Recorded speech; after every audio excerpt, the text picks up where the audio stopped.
85 decibels तक normal है। अगर आप 100 डेसिबल्स तक ले जाते हैं तो वो बिल्कुल आपके कान को डैमेज करता है बहुत। ब्रेन के बहुत सारे ऐसे नर्व्स हैं जो कि कान के साथ इंटरनली लिंक्ड होते हैं। लगा के छोड़ दें ऐसे ईयरफोन्स को तो वो ब्रेन को भी इनसाइड डैमेज करती है। आपको कॉटन बड्स होते हैं उसका यूज़ ना करें। नाजरीन, हम सब जदीद टेक्नोलॉजी के दीवाने हैं। ईयरफोन्स हों, एयरपॉड्स हों, तो हमारी रोज़मर्रा की ज़िंदगी का जो हिस्सा बन चुके हैं। चाहे म्यूज़िक सुनना हो, कॉल्स करनी हो या गेम्स खेलना हो, एयरफोन्स के बगैर ज़िंदगी कुछ अधूरी सी लगती है। लेकिन क्या आप जानते हैं ये छोटा सा गैजेट आपकी क़ुव्वत समात के लिए कितना बड़ा खामोश कातिल साबित हो सकता है?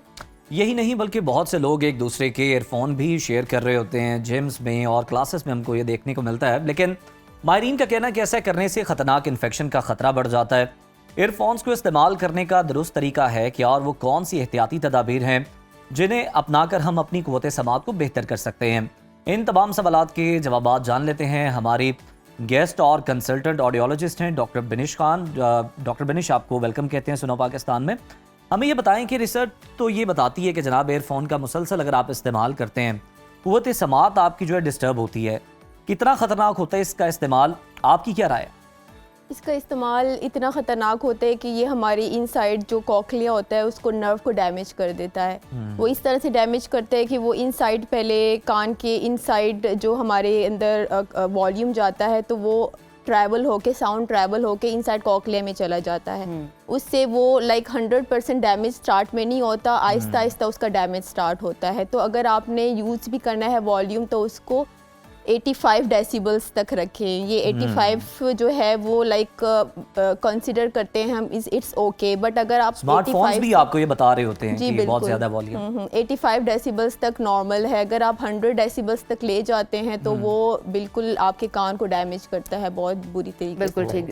डॉक्टर साहिबा, मुझे ये बताइए हमारे नाजरीन के लिए, क्योंकि कभी कभी आपको कोई डिजीज़ हो रही होती है, कोई मसले मसाइल हो रहे होते हैं, लेकिन आपको पता नहीं चलता और आपको उस तरह फिक्र नहीं होती, आप कॉन्शियस नहीं होते। वो कौन से सिम्टम्स हैं जिनका हमें ख़ास ख्याल रखना चाहिए अगर वो नुमायाँ होने लग जाए हमारे सामने, कि फ़ौरन हमें फिर डॉक्टर के साथ कंसल्ट करना है?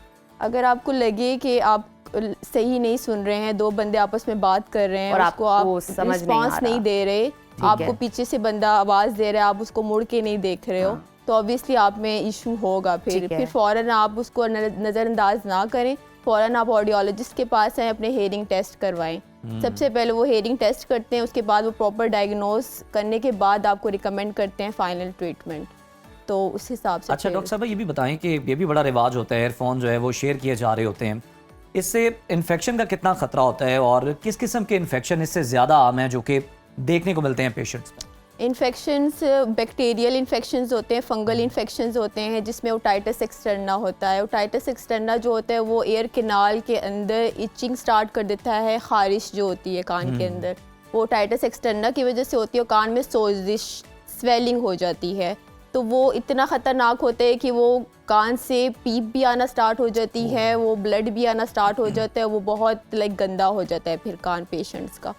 तो वो सुन भी नहीं पाता प्रॉपर, उससे वो कान में पेन भी बहुत ज़्यादा होती है, उनको दर्द भी बहुत ज़्यादा होती है। तो वो इस तरह एयरपॉड्स को शेयर करने से ये यानी केयर करें, शेयर ना करें। हाँ जी एक दूसरे की। अच्छा, ये भी बताइए कि जो वायरलेस एयरपॉड्स हैं, ये इनकी जो रेडिएशंस है किस हद तक ख़तरनाक है? क्योंकि ये भी कुछ आर्टिकल्स और रिसर्च के अंदर आए कि कहीं ना कहीं आपके ब्रेन को ये डैमेज करती हैं। क़ुव्वत समात तो होती ही है ख़राब, लेकिन साथ ही साथ आपके बहुत सारे नर्व्स भी डैमेज होते हैं ब्रेन के। जी बिल्कुल, IF रेडिएशंस होती हैं जो कि इनसाइड ब्रेन को डैमेज करती हैं। हमारे ब्रेन के बहुत सारे ऐसे नर्व्स हैं जो कि कान के साथ इंटरनली लिंक्ड होते हैं, तो वो अगर आप उसको लगा के छोड़ दें ऐसे ईयरफोन्स को तो वो ब्रेन को भी इनसाइड डैमेज करती है। आपको आपकी जो एबिलिटी होती है ना, कॉग्निटिव एबिलिटी हम जिसको बोलते हैं, वो बहुत ज़्यादा मुतासिर होती है। आप उस चीज़ों को सही समझ नहीं पाते, अटेंटिव नहीं हो पाते, मेंटली बहुत डिस्टर्ब हो जाते हैं, आपको एंजाइटी और डिप्रेशन हो जाता है, आप आइसोलेट हो जाते हैं।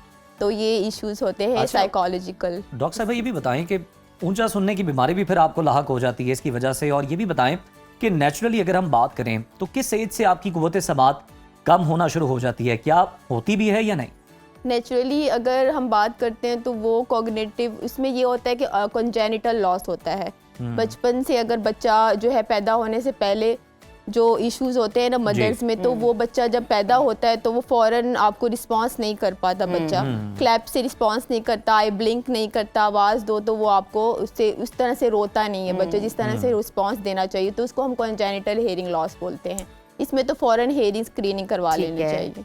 तो ये पेरेंट्स ये को भी बताइएगा सफाई के हवाले से कि कान की किस टाइम इंटरवल के बाद सफाई करनी चाहिए, क्योंकि बहुत सारे लोग हमने देखे हैं कि वो डेली बेस पे बात के बाद सफाई कर रहे होते हैं, कुछ ना कुछ पेन के साथ, कोई ना कोई नुकीली चीज़ के साथ।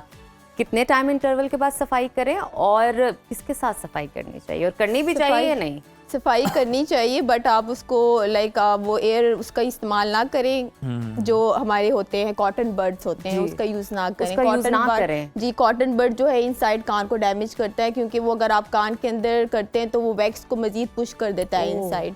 तो जब मज़ीद पुश होती है तो वो इनसाइड कान के पर्दे पे चिपक जाती है और कान का पर्दा भी डैमेज हो जाता है, इससे फिर रेशा आना स्टार्ट हो जाता है कान से। डॉक्टर साहिबा, इससे पहले आपने बड़ी अहम बात की, आप बच्चों से मुतालिक बात कर रही थी, उससे मुतालिक मैं जानना चाहूँगा कि मतलब ऑटिज़म में भी हम देखते हैं कि कहते हैं, डॉक्टर्स भी रेकमेंड करते हैं कि आप हेयरिंग टेस्ट करवा लें अगर बच्चा प्रॉपर रिस्पॉन्ड नहीं कर रहा आपकी बात पे। तो हमें ज़रा ये बता दें कि कौन सी ऐसी टिप्स हैं कि आप ऑडियोलॉजिस्ट के पास जाने से पहले खुद से भी देख सकते हैं, अंदाज़ा लगा सकते हैं कि वाकई इसको हेयरिंग का इशू है भी या नहीं है? पेरेंट्स को चाहिए कि वो बच्चे को क्लैप से चेक करे, क्लैप करे, और आप बटन गिराए ज़मीन पे, उससे भी, और दरवाज़ा बंद करने से, कि दरवाज़ा बंद करने पे बच्चा एकदम से मुड़ के देख रहा है कि नहीं। इस तरह की कुछ एक्टिविटीज़ होती है। प्ले भी करवा सकते हैं, टॉयज़ के थ्रू भी वो साउंड दे के, मोबाइल के थ्रू साउंड दे के, तो उससे भी वो चेक कर सकते हैं। आई ब्लिंक चेक करना होता है बच्चे का। Eye blink is very most important point in this.